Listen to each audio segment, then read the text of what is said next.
Hey YouTube, this is Rescue Amusement Park Fan 62. Here is something I want to do. Um, Six Flags is future. Now, please note this is just predictions. Nothing has been confirmed yet, but this is my speculation based off what I've heard from other YouTubers. Now, if you guys are not aware, Six Flags got new management. Like a new CEO and other people. Now, I can't say the CEO's name because I don't exactly know how to say it, but um, and he's already made some changes.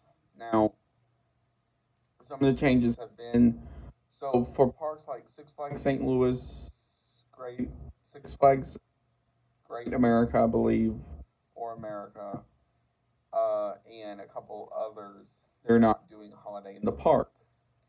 Now, I do believe that is sort of a mistake to do, just because, one, it kind of gave, for Six Flags St. Louis, for example, it was one of those where, if you're coming from Silver Dollar City, it's good just to stop there for maybe a couple hours. So I do think that's kind of a mistake, but um, now I can't say for the other parks since I've not been to those, but now as far as the future is concerned, with Six Flags in them. I can see this going one of two ways. One is the park, all those parks are thriving, and Six Flags starts investing into the small parks a little bit.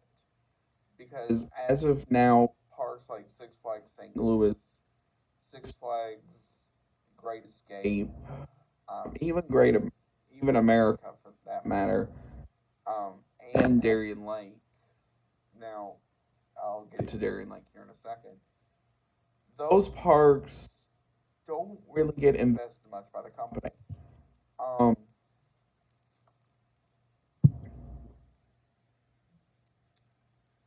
Now, for example, with St. Louis, um, back when the company was adding like multiple Larson loops, um, 40 free spins, the Zamperla, and um,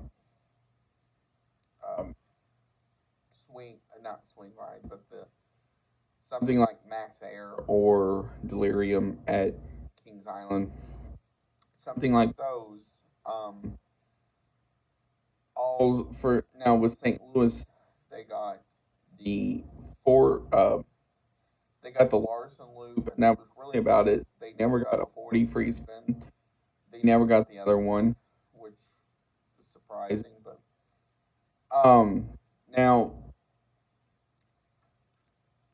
they need to start investing more into these parks and start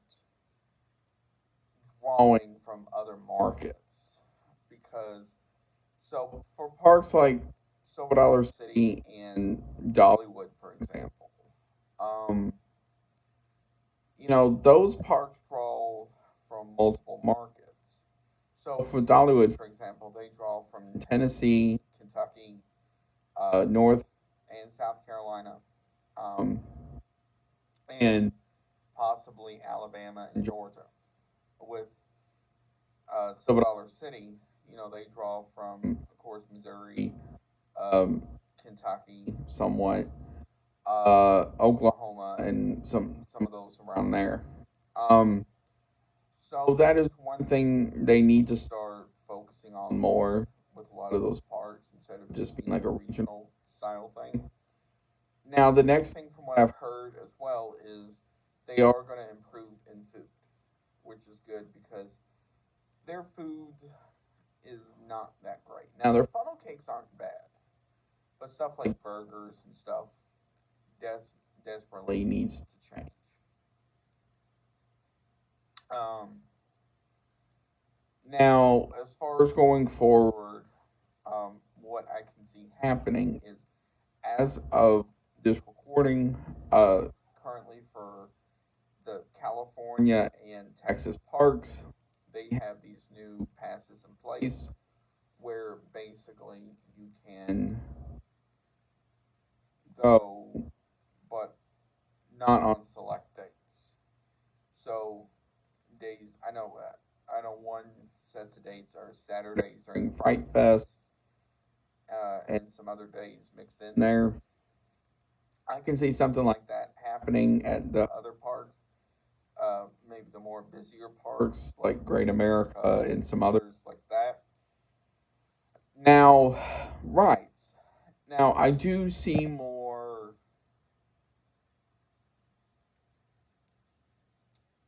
unique rides coming to those parks.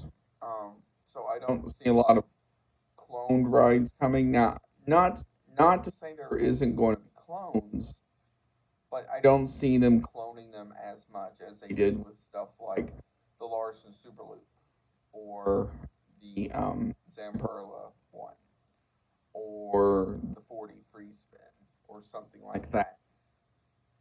Um, Now, how's that going to compare to parks like Cedar Fair and all them? Now, I do see Six Flags going to get to Cedar Fair level. It's just going to take some time, but I know it will be for the better.